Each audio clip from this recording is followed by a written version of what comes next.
नमस्कार, commodity roundup में आपका स्वागत है। मैं हूं मनीषा गुप्ता। शुरुआत करेंगे कच्चे तेल के साथ, जहां पर तेजी बरकरार है और अपने लोज से तो इस साल के काफ़ी बेहतर कच्चा तेल है ही, लेकिन जिस तरह की स्टेटमेंट्स रशिया से आ रही हैं, जिस तरह की ठंड वहां पर है और जो सप्लाई डिस्ट्रप्शन हुई है गल्फ ऑफ मैक्सिको में, उस सब का फ़ायदा फिलहाल कच्चे तेल में माफ़ कीजिए।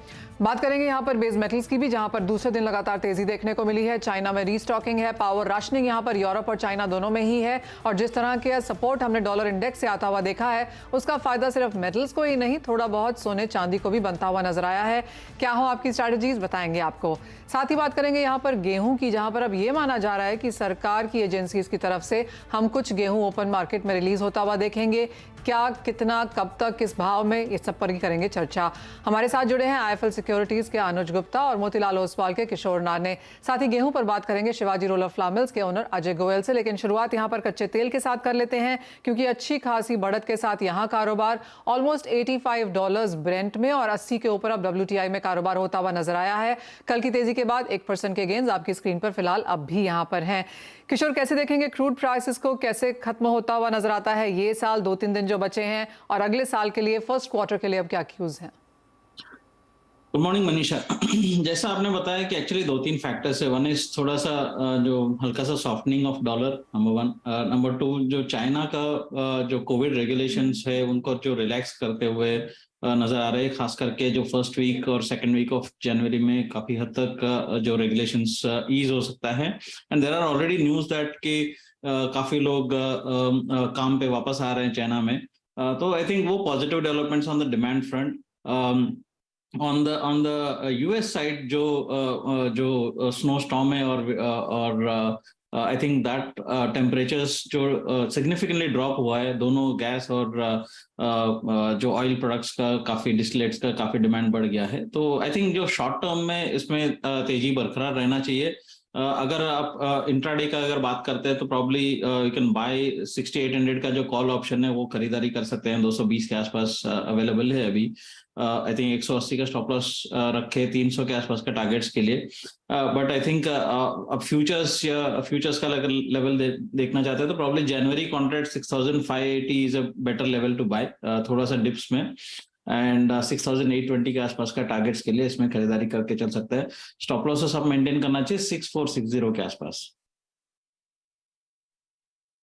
6460 के स्टॉप लॉस के साथ स्ट्रैटेजी बनाई जा सकती है कच्चे तेल में। अनुज का भी व्यू ले लेते हैं। अनुज, आपने क्या सजेशन दिया है कच्चे तेल पर अपने क्लाइंट्स को, साथ ही साथ नेचुरल गैस पर भी आपकी राय, जहां पर फिलहाल 1% की गिरावट देखने को मिल रही है, 431 के लेवल्स हैं। दीपाली जी, गुड मॉर्निंग। देखिए, जिस तरीके से फंडामेंटल चेंजेस हुए हैं, चाइना थोड़ा सा ओपन होता हुआ दिखाई दिया है।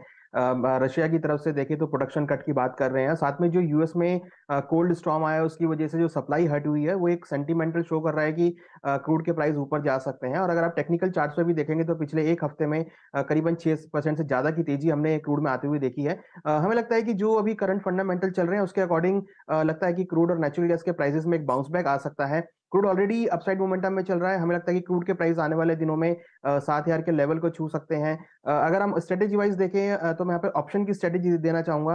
7000 का कॉल ऑप्शन करीबन 155 के आसपास है, उसमें खरीदारी कर सकते हैं। हमें लगता है कि ऊपर में 250 तक के लेवल देखने को मिल सकते हैं। 100 रुपए पे स्टॉप लॉस लगा सकते हैं। तो कहीं ना कहीं क्रूड के अंदर एक बाउंस बैक का एक्सपेक्टेशन है जो कि यहाँ पर देखने को मिल सकता है। वहीं अगर हम नेचुरल गैस की बात करें तो नेचुरल गैस में भी हमें लगता है कि एक लोअर लेवल पर प्राइस आते हुए दिखाई दी है। टेक्निकल चार्ट्स पे ओवरसोल्ड है और जो स्ट्रॉम हमने देखा है वो यहाँ पर थोड़ा सा एक सपोर्ट प्रोवाइड करेगा। तो नेचुरल गैस के अंदर भी खरीदारी की सलाह रहेगी। जनवरी कॉन्ट्रैक्ट करीबन 420 के आसपास खरीदारी करें। हमें लगता है कि ऊपर में 460 470 तक के लेवल देखने को मिल सकते हैं। 380 पे स्टॉप लॉस लगा सकते हैं।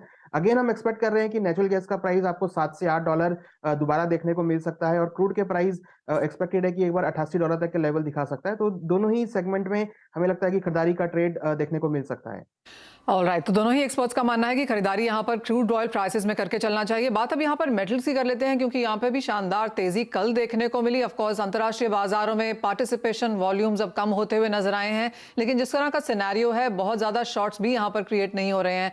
खरीदारी एक्चुअली निचले स्तरों पर देखने को मिली है।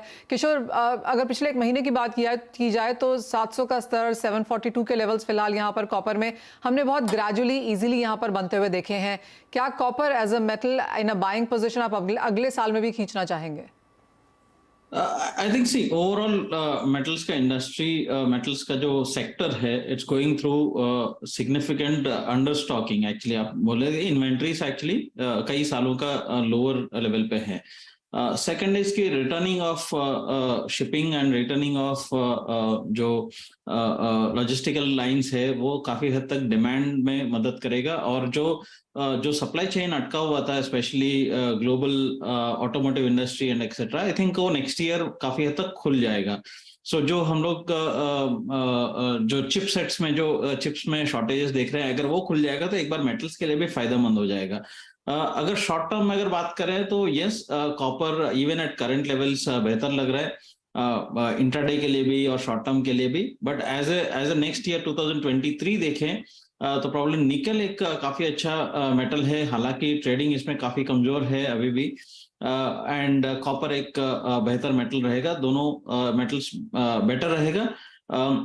एल्यूमिनियम जो स्ट्रगल कर रहे हैं, स्पेशली जो इलेक्ट्रिसिटी टैरिफ्स की वजह से, और जो अगर वो हल्का सा कूल ऑफ हो जाएंगे अगले साल में, अगर कहीं ना कहीं अगर यूक्रेन और रशिया के वॉर का अगर कुछ बातचीत हो जाता है और कुछ उसका जो एंड आ जाता है, तो यूरोपियन एनर्जी क्राइसिस अगर थोड़ा सा कमजोर हो जाएगा, और देन वहां पे अगर इलेक्ट्रिसिटी प्राइसेस अगर गिरेगा तो काफी जो मेटल स्मेल्टिंग में स्पेशली एल्यूमिनियम में थोड़ा बहुत राहत मिल सकता है।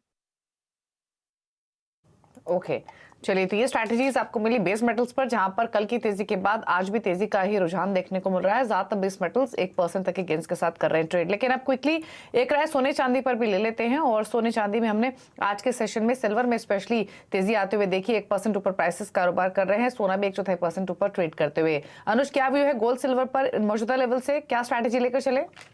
दीपाली जी, मुझे लगता है कि जो हमने दिसंबर में एक इस साल के लास्ट क्वार्टर में हमने मोमेंटम देखा है, मुझे लगता है कि आगे भी ये ट्रेंड पॉजिटिव रहेगा, क्योंकि जिस तरीके से पॉजिटिव आउटलुक हमने आता हुआ देखा, डॉलर इंडेक्स में गिरावट देखी है, हमें लगता है कि एक अपसाइड मोमेंटम कंटिन्यू रहेगा। तो यहाँ पे खरीदारी की सलाह रहेगी। हमें लगता है कि जल्दी ही गोल्ड का प्राइस, सिल्वर का प्राइस आपको $24.5 और गोल्ड का प्राइस करीबन 1820 से लेकर $1825 यहाँ पे दिखा सकता है। ट्रेडिंग स्ट्रेटेजी वाइज मुझे लगता है कि चांदी के अंदर आपको खरीदारी का ट्रेड देखने को मिल सकता है। ऊपर में अगर हम देखें तो 71,000 तक के लेवल चांदी में जल्दी ही देखे जा सकते हैं। और वहीं अगर हम गोल्ड की बात करें तो गोल्ड के अंदर भी हमारा व्यू पॉजिटिव रहेगा। हमें लगता है कि गोल्ड का प्राइस एमसीएक्स में करीबन 55,200 55,500 तक के लेवल दिखा सकता है। तो ओवरऑल ट्रेंड अभी पॉजिटिव है। यहाँ पे खरीदारी की ही सलाह मैं देना चाहूंगा गोल्ड और सिल्वर में। 1850 तक के सर कहा है आपने सोने में, और चांदी में तेजी बनती है। $24 के ऊपर के लेवल्स फिलहाल यहाँ पर कारोबार होते हुए। आप कैसे देखते हैं किशोर, सोने और चांदी के लेवल्स को नियर टर्म के लिए, फर्स्ट क्वार्टर के लिए, एंड ओवरऑल अगले साल के लिए क्या रेंज या ट्रेंड्स होंगे? सी अगले साल और फर्स्ट क्वार्टर के लिए तो आई थिंक पॉजिटिव ट्रेंड होना चाहिए। See there are two main predominant factors. One is कि इन्फ्लेशन कभी पीक आउट हो जाएगा, और कहीं ना कहीं इंटरेस्ट रेट साइकिल का पीक आउट कभी होगा। आई थिंक जो मार्केट आज जो करंट सिचुएशन में जो डिस्काउंट कर रहे हैं, फर्स्ट हाफ ऑफ 2023 में रेट हाइक्स का जो पॉज हो जाएगा, और प्रॉब्ली वहां से पॉलिसी फ्लैट हो जाएगा। बट हमारे मानना है कि प्रॉब्ली थर्ड क्वार्टर या फोर्थ क्वार्टर तक चल सकता है। सो 3 रेट हाइक्स हम डिस्काउंट कर रहे हैं, प्रॉब्ली फोर्थ का चांस भी है। जहां तक मार्केट का जो सवाल है, आई थिंक दो रेट हाइक्स फर्दर डिस्काउंट कर रहे हैं। तो हम जो सोच रहे हैं कि एक्चुअली कि गोल्ड सिल्वर में गोल्ड एक ऐसा मेटल है कि जहां पे आपको बहुत ही ज्यादा इंटरेस्ट रेट सेंसिटिविटी ज्यादा है।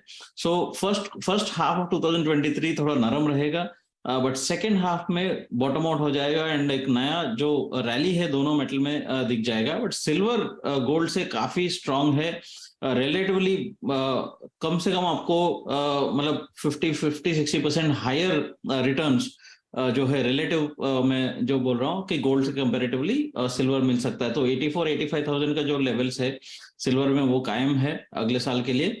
और शॉर्ट टर्म में, एब्सोल्यूट शॉर्ट टर्म में, बिकॉज अभी हल्का सा डॉलर का जो वीकनेस देखा है, इसके वजह से जो हम गोल्ड सिल्वर में हल्का सा तेजी देख रहे हैं, मुझे ज्यादा सस्टेनेबल नहीं लगता है। फर्स्ट वीक ऑफ जनवरी में वापस इसमें थोड़ा सा गिरावट देख सकते हैं। ब्रेक में जाने से पहले किशोर, एक फाइनल सवाल आपसे। अगर आप यहाँ पर मनीज एलोकेट कर रहे हो 2023 के लिए, तो अगर मेटल्स, एनर्जी और प्रेशियस मेटल्स को यहाँ पर देखा जाए, सॉफ्ट कमोडिटीज इंक्लूडेड, आपकी रीएलोकेशंस या वेटेजेस कैसे होंगी? आई थिंक अगर नेक्स्ट ईयर का अगर पोर्टफोलियो बनाना है तो आई थिंक सिल्वर काफी बड़ा रोल ले सकता है उसमें से। आई थिंक 20-30% आप सिल्वर में रखना चाहिए। सॉफ्ट कमोडिटीज में हालांकि शुगर एक ऐसा कमोडिटी है कि अगले साल के लिए काफी स्ट्रांग हो सकता है। एंड देन आपको आई थिंक इंडस्ट्रियल मेटल्स में कॉपर एंड निकल ये दोनों काफी बड़ा रैली दे सकते हैं। So I think these are the top picks for the 2023। Okay, तो सिल्वर पर स्पेशली फोकस रख के चले। ये कमोडिटी 2023 के लिए हो सकती है। ऑलरेडी हमने एक अच्छा एक्शन बनते हुए देखा भी है, तो ये एक आउटलुक सोने चांदी पर आपको मिला है आगे के लिए। चलिए इसी के साथ एक ब्रेक का भी वक्त हो गया है। ब्रेक के उस पर फोकस करेंगे एग्री कमोडिटीज पर, खासतौर से चर्चा करेंगे व्हीट पर। चल वापस आते हैं। नमस्कार, स्वागत है आपका। फोकस अब यहाँ पर गेहूं पे डालेंगे, जहां पर माना जा रहा है कि सरकार जल्द ही यहाँ पर प्रधानमंत्री गरीब कल्याण योजना बंद होने के बाद यहाँ खुले बाजार में गेहूं बेचने की तैयारी कर रही है। क्या है पूरी खबर, कब तक, कितना, किन भावों पर ये हो सकता है, ये सब जानने के लिए बात करते हैं मेरे सहयोगी असीम अंचंदा के साथ। असीम, क्या कुछ सुन रहे हैं आप फिलहाल? देखिए, अगर मैं गेहूं की कीमतों की बात करूं तो पिछले हफ्ते ये दिल्ली में रिकॉर्ड स्तर पर पहुंच गई थी। इसने 2915 रुपए प्रति क्विंटल का स्तर छू लिया था, लेकिन अब आने वाले दिनों में गेहूं के दाम कम हो सकते हैं। खासतौर पर पिछले हफ्ते ही सरकार ने यह फैसला किया कि जो प्रधानमंत्री गरीब कल्याण अन्न योजना है उसको आगे नहीं बढ़ाया जाएगा। इस योजना के तहत सरकार जो है गरीब परिवारों को 5 किलो अतिरिक्त अनाज मुफ्त में दे रही थी, तो इसके चलते सरकार के पास अवेलेबिलिटी गेहूं की काफी कम थी। लेकिन अब इस योजना को बंद करने का फैसला किया है, तो गेहूं की अवेलेबिलिटी है सरकार के पास काफी बढ़ गई है। अगर मैं बफर स्टॉक के नियमों की बात करूं तो 1 जनवरी को गेहूं की availability 21 lakh metric tonne buffer stock से ज्यादा होगी। वहीं 1 अप्रैल को करीब 40 लाख मीट्रिक टन के आसपास बफर स्टॉक से अवेलेबिलिटी ज्यादा होगी। तो अब सरकार इसको खुले बाजार में बेचने की तैयारी कर रही है। एफसीआई जल्दी ही अपने जो रीजनल सेंटर्स है वहां पर ये गेहूं जो है बेचेगा। तो 20 लाख मीट्रिक टन गेहूं 2250 रुपए प्रति क्विंटल के हिसाब से जो है बेचा जाएगा। अगले हफ्ते इसके लिए वॉल्यूम जो एफसीआई जो है ओपन मार्केट स्कीम सेल के जरिए मंगाने की शुरुआत जो है कर सकता है। तो इससे आने वाले दिनों में गेहूं जो है घरेलू मार्केट में सस्ता हो। जी हाँ, रिकॉर्ड हाईज हमने पिछले हफ्ते यहाँ पर गेहूं में बनते हुए देखे थे, चाहे वो दिल्ली है, यूपी है, राजस्थान, और जैसे आपने कहा 29 रुपए के ऊपर के लेवल सस्टेन होते हुए भी नजर आए थे। हमारे साथ Shivaji roll of flour mills के ओनर अजय गोयल अब यहाँ पर हैं। अजय जी नमस्कार। क्लियरली हम गेहूं पर लगातार आपसे बात करते रहे हैं और इंतजार था कि प्रधानमंत्री कल्याण योजना के तहत यहाँ पर क्या होता है, वो भी अब कुछ क्लैरिटी बाजार में आई है। और जैसे असीम कह रहे हैं कि 2250 के स्तर यहाँ पर डिसाइड भी हुए हैं। कैसे देखते हैं आप इन प्राइस लेवल्स को? और जैसे असीम कह रहे हैं कि अगले हफ्ते अगर यहाँ पर टेंडर फ्लोट होता भी है, अभी क्लियरिटी नहीं है, तो भी कब तक आपको लगता है गेहूं ओपन मार्केट में आएगी? पूरा प्रोसेस खत्म होते होते तक कितना समय लग जाएगा? देखिए, अभी पहले तो जो है इंटर मिनिस्ट्रियल कमेटी को इस स्कीम को अप्रूव करना है। जो करंट स्कीम है वो 2022 दिसंबर को खत्म हो जाएगी। नई स्कीम फॉर्मुलेट करनी है, वो सरकार चाहे तो जल्द कर सकती है। उसके बाद टेंडर्स फ्लोट होंगे। और अभी भी जो 2250 है ये एक मार्केट रूमर है, कोई अथॉरिटेटिव सोर्स ने इस रेट को कंफर्म नहीं किया है। और ये जो रेट है ये रहेगा ex Ludhiana plus freight to various depots. तो उसके हिसाब से जो है जैसे मसलन बंबई है तो बंबई हो सकता है 2450 प्लस लोकल टैक्सेस के हिसाब से जो है सेल निकल सकती है। एंड हम सबको जो है बेसब्री से इंतजार है कि गवर्नमेंट जल्द से जल्द इस स्कीम को जो इफेक्टिव करे और जो उनका प्लेटफॉर्म है टेंडर्स का जो है वो अनाउंस करे और प्रोसेस ऑफ रजिस्ट्रेशन स्टार्ट करके। तो पर फिर भी मुझे नहीं लगता कि जो है 15-20 जनवरी से पहले फिजिकल व्हीट एफसीआई से बाहर निकल के मिलों तक पहुंच पाएगा। यानी कि अब यहाँ से आराम से 15-20 दिन लग सकते हैं। और जस्ट एक और word on the prices Ajay ji, जैसे आपने कहा कि एज ऑफ नाउ 2900 के आसपास के स्तर हैं, क्या एफसीआई एग्जैक्टली 2250 में बेचेगी बाजार मार्केट लेवल से इतना नीचे? देखिए, ये जो प्राइसिंग होती है एफसीआई की वो एक्स लुधियाना होती है, उसमें फ्रेट कंपोनेंट अलग ऐड होता है। प्लस ये एक टेंडर की प्रणाली से जो है सरकार बेचेगी। तो जिस जगह पे जितनी डिमांड और जितना रिलीज कर रही है एफसीआई उसके हिसाब से मार्केट जो है उस प्राइस को बिड करेगा। तो जरूरी नहीं है कि बेस प्राइस पे ही जो है व्हीट निकल जाए। बेस प्राइस पे तब निकलेगा अगर बहुत ज्यादा सफिशिएंट क्वांटिटी गवर्नमेंट जो है रिलीज करता है डिपो पे। पर ऐसे लगता नहीं है हालात, और ये कॉम्पिटिटिव बिडिंग में जाएगा। तो हो सकता है कि जो है अराउंड 2%, 3%, 4% डिस्काउंट टू मार्केट बाजार में आ जाए। अजय जी देखिए, पहले ही गेहूं जो है रिकॉर्ड लेवल पर पहुंच गया है, 2915 का स्तर छुआ। आप यहाँ से अब क्या देख रहे हैं, गेहूं की कीमतें कम होंगी या अगर मार्केट में नहीं आता है तो ये गेहूं के दाम बढ़ेंगे? नहीं, गेहूं की कीमतें तो जरूर जो है अभी एक लगाम लग चुकी है, जो है मार्केट जो है अभी इससे ऊपर जल्दी से जाएगा नहीं। बट यही है कि गवर्नमेंट की जो स्कीम है वो जल्द से जल्द जो है इफेक्टिव होनी चाहिए। नहीं तो इन द इंटरिम अगर जो है डिले हो गया या क्वांटिटी रिलीज करती है गवर्नमेंट, अगर वो फर्स्ट टेंडर में बहुत कम रिलीज करती है तो फिर मार्केट जो है उस चीज को जो है सेल नहीं मानेगा और फिर वापस जो है रफ्तार पकड़ लेगा। तो ये गवर्नमेंट अब they have to play their cards right, और sufficient quantity in first tender release करना बहुत जरूरी है और डेफिनेटली उसका इम्पैक्ट मार्केट पे नजर आएगा। अजय जी, एक क्विक फाइनल सवाल मेरी तरफ से, तो एज ऑफ नाउ सरकार की तरफ से बड़ी दिक्कत क्या है, भाव या अवेलेबिलिटी? नहीं, ये पता नहीं है कि वो किन एरियाज में ज्यादा वीट रिलीज करेगा। अगर वो जो है जहां पर मांग ज्यादा है वहां पर sufficient quantity in first tender he release कर देती है एंड तो जो है मार्केट डेफिनेटली एक डिप लेगा। लेकिन अगर वो मीगर क्वांटिटी रिलीज करती है तो फिर मार्केट जो है डिप नहीं लेगा, मेरा कहना ये है। यानी कि क्वांटिटेटिवली जो है काफी सफिशिएंट क्वांटिटीज इन फर्स्ट वो रिलीज करना जरूरी है सरकार। चलिए, यानी कि जो फर्स्ट स्टेप है, फर्स्ट इंप्रेशन है जो सरकार यहाँ पर बनाएगी वो ऑफ कोर्स एवर लास्टिंग होगा, तो उसी पर एक नजर रखनी होगी। अनुज, आप कैसे देखते हैं एग्री स्पेस को, फिर चाहे वो गेहूं है, मसाले हैं, क्योंकि हर तरफ आज की रेट में तो पॉजिटिव संकेत। जी मनीषा जी, देखिए अगर हम गेहूं को ही देखें तो क्योंकि इस बार अगर हम एंटिसिपेट कर रहे हैं कि जो क्रॉप है वो बम्पर हो सकती है, और जिस तरीके से एफसीआई से अगर वीट निकलता है तो डेफिनेटली प्राइस कंट्रोल होते हुए दिखाई देंगे।